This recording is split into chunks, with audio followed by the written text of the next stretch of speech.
Alright, let's get into the meat of this. Let's focus on some mechanisms so we can understand what's going on.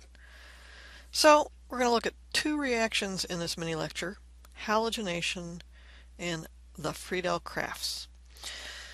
We've already seen the important stuff, sorta kinda, that being that we have to activate our electrophile before it can do anything. And that basically happens by coordination of our chlorine with the Lewis acid aluminum trichloride to eventually lead it to the heterolysis of the the chlorine-chlorine bond to give you that ridiculously strong electrophile Cl+.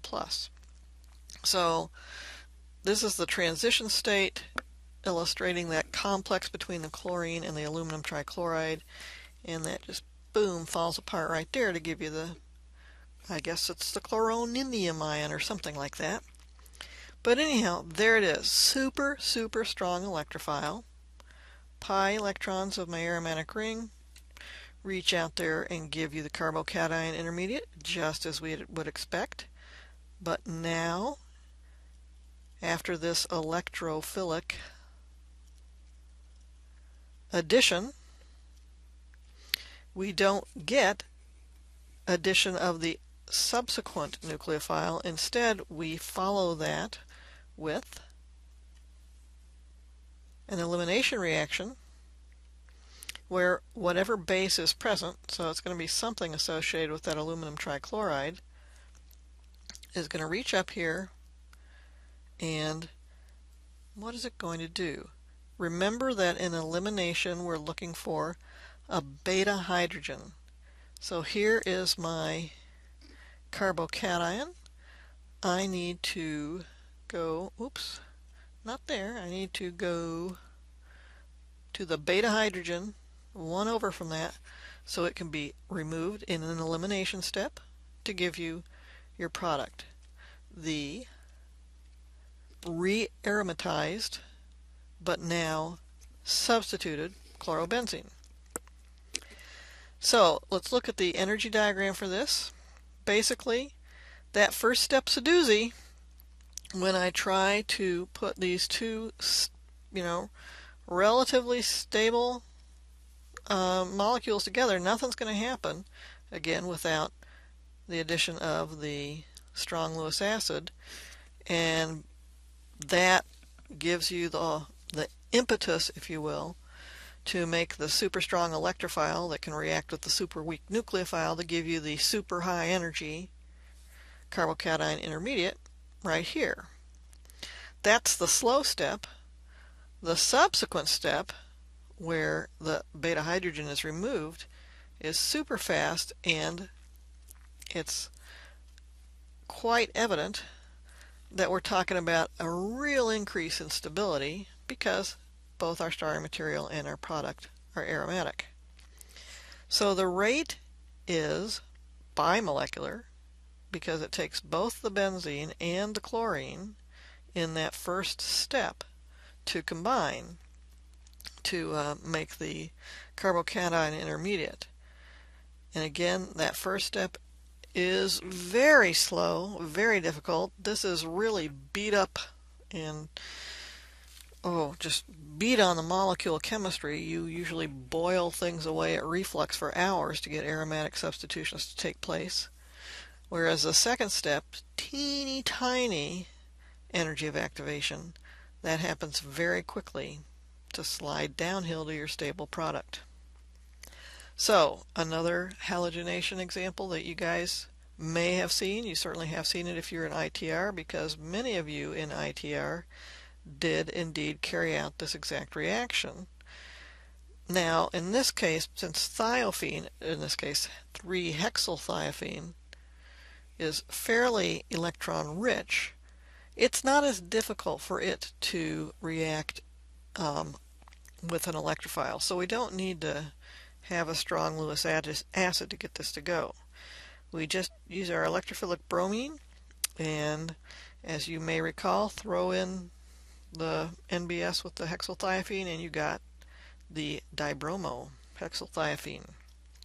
So What about fluorine and iodine? Oh, we're not gonna go there with fluorine. Fluorine's too much for us. And iodine is a little bit tricky too. We'll see a little bit about that later. So, halogenation is mostly bromine and chlorine. That's what we usually use. What about getting an alkyl group on our aromatic ring as shown here? Well, it's maybe not as tough as you might think, because basically all you need to be able to do is come up with a carbocation. Once you've got that carbocation, same old, same old. Instead of Cl plus, we're reacting with R plus. There's my substituent. All I have to do again is pluck off my beta hydrogen. There's my stable product. So the mechanism you'll see is the same over and over and over again. What Friedel-Crafts requires is a carbocation, and anything that generates a carbocation can work in Friedel-Crafts. So we've seen carbocations all over the place. Certainly way back in first semester when we added negative pKa acids to alkenes. Well, what goes on? Well, kind of the same thing we've been showing right now. Electrophilic addition of the proton, yielding a carbocation. And then that carbocation can react with the benzene to ultimately end up substituting on my aromatic ring. Note the regiochemistry. Old stuff, good review. The most stable carbocation is always going to be formed, and obviously if you're generating a carbocation you need to think about the possibility of rearrangements. How about this one? Well, we can envision, particularly if we are under conditions that are appropriate for SN1, that this guy could get protonated and then it could leave to generate the secondary carbocation. That secondary carbocation could undergo Friedel-Crafts alkylation, because I'm putting an excuse me, an alkyl group on there. There we go.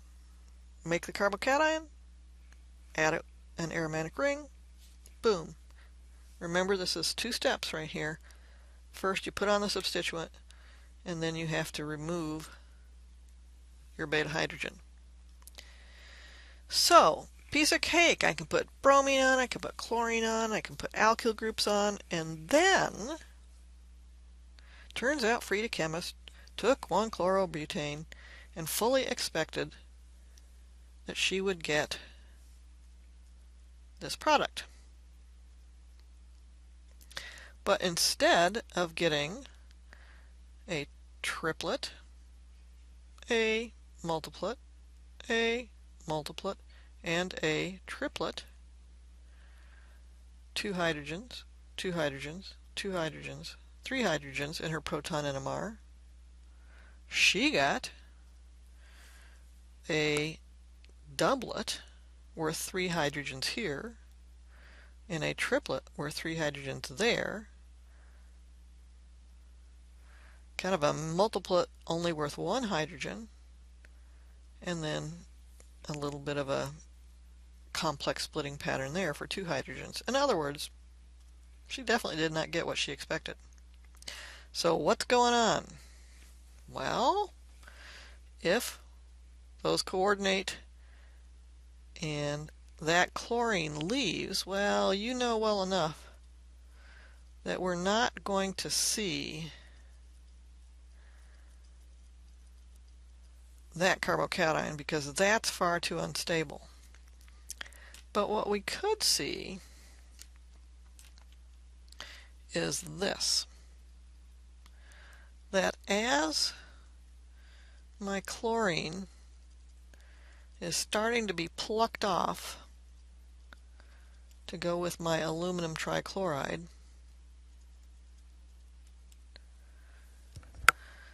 then, oops, I've got a few too many chlorines in here. then I can, this kind of goes with my aluminum, and at the same time that guy slides over in a rearrangement to give me the more stable secondary carbocation. So it's kind of a one swell foop all at once kind of deal, so we don't ever have to invoke the primary carbocation. Bottom line is, if a rearrangement can happen, it will, and therefore we're in trouble when it comes to trying to make something like this. Because if I were trying to make that from this, or the bromine, whatever, it ain't going to happen. I'm definitely going to get a mess. So, if I want to make a straight chain substituted aromatic, I have to proceed by what's known as the Friedel-Crafts acylation. In other words, I am going to put an acyl group on my aromatic ring because that will not rearrange. And then we know how to get rid of the carbonyl by a Wolff-Kishner or a Clemenson or the Raney-Nickel route, for example. So, how does this work? Well, the key here is, again, our chlorine is going to coordinate to our aluminum, and we keep using aluminum trichloride, but it could be another Lewis acid. It doesn't have to be.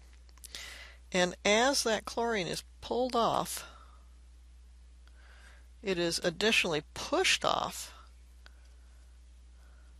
by your oxygen. And then there's the rest of the chain. So we got 1, 2, 3, 4, 5 CH2s. There is our acylium ion. And because that is stabilized by the resonance delocalization from the lone pair on oxygen,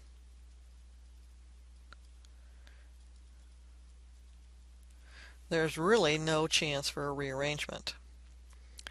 But it's a carbocation nonetheless, so it's going to be the same old, same old.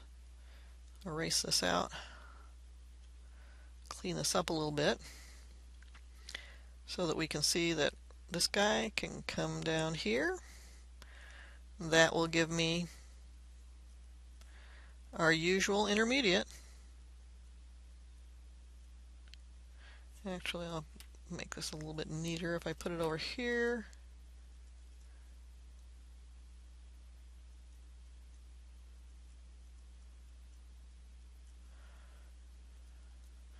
Okay, and there's our intermediate.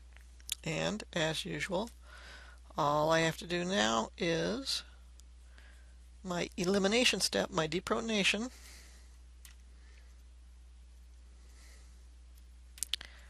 There we go. That slaps down, and that gives us our aromatic ketone. So, that is everything you need to know about halogenation and Friedel-Crafts. You'll see the sulfonation and nitration mechanisms are pretty much same old, same old. They will be coming up in the next mini lecture, but in the meantime we will practice some fun mechanisms in class. So, see you in class.